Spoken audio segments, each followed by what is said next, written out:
¿Qué tal, amigos, amigas del ciclismo, amantes de este bonito y duro deporte? Vamos en semana de Flandes, a través de Flandes, el último examen antes del Tour de Flandes.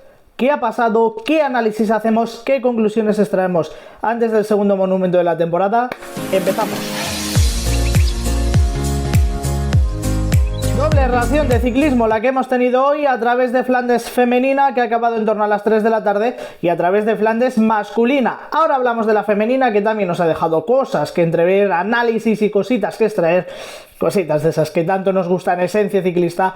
Y por supuesto, como no, empezamos ya con la carrera masculina, que nos ha dejado mucha esencia ciclista y nos ha dejado la victoria de Mathieu van der Poel por delante de Thies Benoot. Iba a decir al sprint, pero bueno, ahora hablamos de ese final. Vamos a empezar a hablar y analizar y a contar lo que nos ha dejado este Tour de Flandes en cuanto a través de Flandes, de cara al Tour de Flandes, en cuanto a lo cronológico, lo primero que ha ido pasando, las primeras circunstancias que hemos tenido, y sobre todo el gran momento que se ha producido a falta de 60, poco más de 60 kilómetros para línea de meta, donde se ha formado ese grupo delantero con hasta 7-8 corredores, con Van der Poel, con Thies Benoot, con Stefan Kung, con Nils Politt, con Victor Kampenaer, con Thomas Pidcock y con Ben Turner. Dos corredores de Ineos, tenían que llevar un poquito más el peso el equipo Ineos, pero bueno, la verdad es que se han penetrado todos de una forma espectacular. Por cierto, Ben Turner, el joven corredor de Ineos, que era debutante en estas lides, en esta carrera. Un grupito que se ha marchado por delante. Teníamos la cabeza de carrera, pero la escapada del día ya lógicamente no le dábamos ninguna opción después de este grupo. Por cierto, Movistar, que había conseguido meter ahí a Johan Jacobs, el corredor suizo. Lo primero que hay que extraer, lo primero que hay que contar y lo primero que hay que analizar de este inicio, de a través de Flandes, de esta escapada, es que se ha quedado fuera Tadej Pogačar. Luego lo hemos visto que no ha tenido que ha tenido fuerzas, que no ha conseguido cazar, porque bueno, pues les ha tenido ahí a 10-13 segundos a falta de 50 kilómetros para línea de meta. A continuación ha atacado y ha intentado marcharse en solitario. Se ha marchado, como he dicho, a falta de 50 kilómetros, poquito más de 50 para meta. Les ha tenido a 10-13 segundos. Tenía fuerzas, porque luego ya en la última parte, antes de las dos últimas cotas, en esas dos últimas cotas, se ha formado un terceto perseguidor con el propio Pogačar, con Jan Tratnik y con Valentin Madouas, el francés. Por cierto, dos eslovenos, otro esloveno, Jan Tratnik, el corredor de Bahrein. Se ha formado un terceto donde, bueno, pues ha estado Pogačar trabajando gran parte del momento, por lo menos cuando enfocaban las cámaras, estaba trabajando el corredor del Emirates, manteniendo las distancias. Bueno, imposible de recortarles, pero trabajando durante gran parte en ese terceto. ¿Qué lecturas nos trae? Bueno, pues que estaba bien, que Pogačar tenía buenas piernas, que podía haberlo hecho mejor, o podía haber estado en ese grupo cabecero y pelear por la victoria de etapa. Pero el detalle por el que se ha quedado Pogačar es por estar mal colocado. Por a 60 de meta estar mal colocado y no estar en ese grupo. Por lo menos esa es la sensación que ha dado en el directo, por lo menos esa es la sensación que ha dado, que se ha quedado por, como digo, estar mal colocado. Son carreras que exigen de una experiencia, quizás una experiencia la que no tiene el esloveno del Emirates, Tadej. Bueno, una experiencia que es vital en este tipo de carreras, y que quizás, como digo, la ha pagado, porque de fuerzas parecía que está bastante bien. Por cierto, luego después de formarse este grupo cabecero con estos 7 corredores, a falta de más de 60 kilómetros para la línea de meta, ha habido una caída donde parece que se ha visto involucrado Iván García Cortina.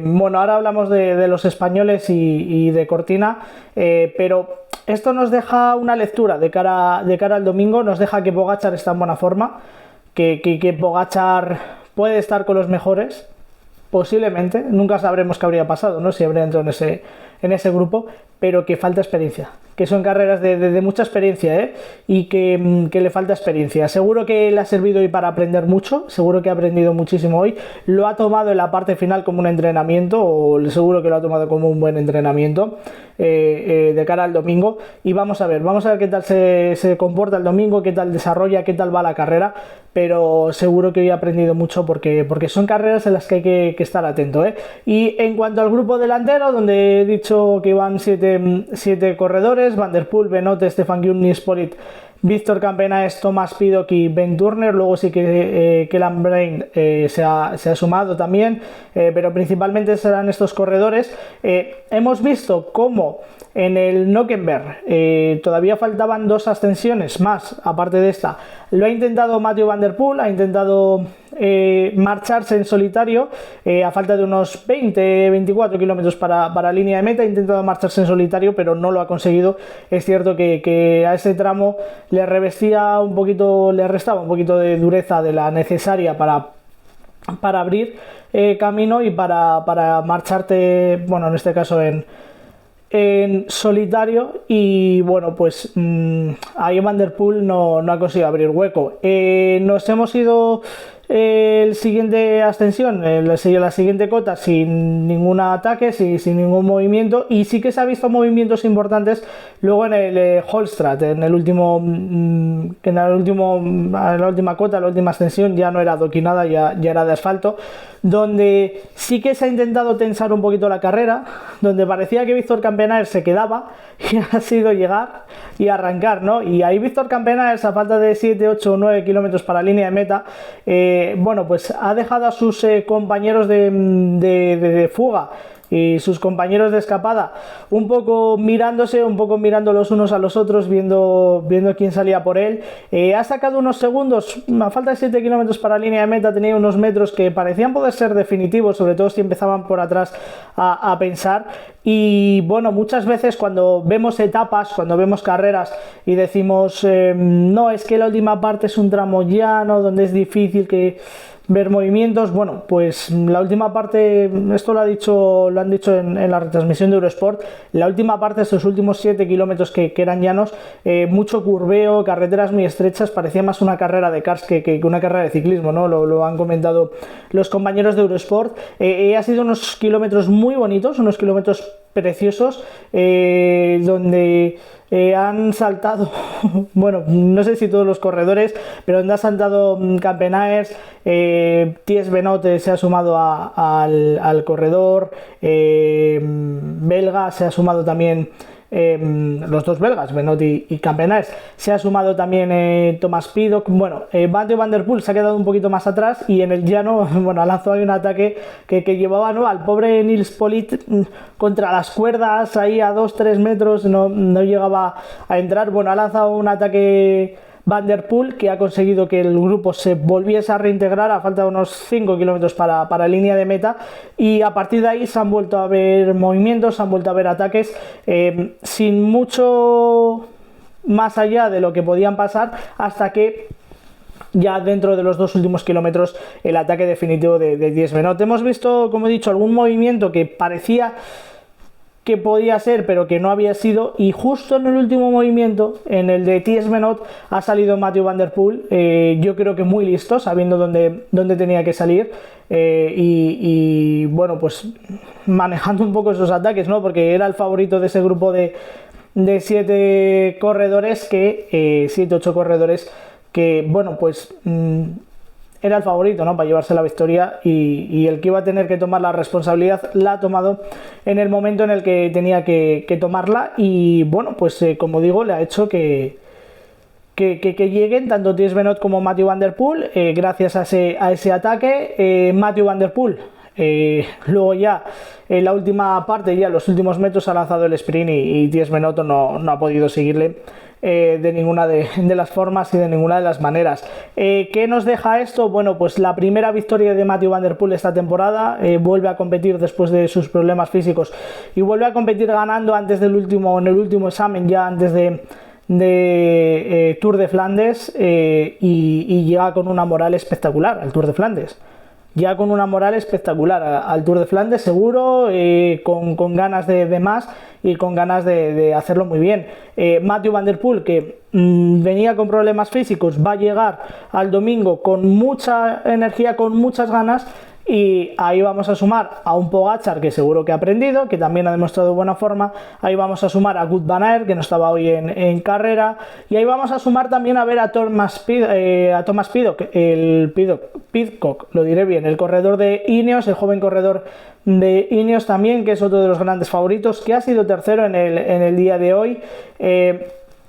Vamos a sumar luego pues a otros corredores que también los hemos visto como hoy, como Thies Benoit, bueno, aunque en este caso el corredor de Jumbo-Visma tendrá que esperar un poco a lo que haga su compañero Wout van Aert. Gran Tour de Flandes el que nos espera, ya hablaremos en la previa, ya lo contaremos, pero gran Tour de Flandes el que nos espera. Stefan Kuhn, otro de los corredores que quizás también tenemos que apuntar, y el propio Nils Politt, por supuesto. Gran Tour de Flandes el que nos espera, con Wout van Aert, con Pogačar, a ver, que seguro que ya ha aprendido mucho, y con Mathieu Van Der Poel, que viene eufórico, ¿no? Y viene de ganar. Los tres grandes favoritos, quizás, y Mathieu Van Der Poel y Wout van Aert, quizás los dos principales favoritos. En cuanto a los españoles, bueno, iba a hacer yo, ya sabemos que a nosotros estas carreras, bueno, no se nos dan muy bien, no solemos estar ahí presentes.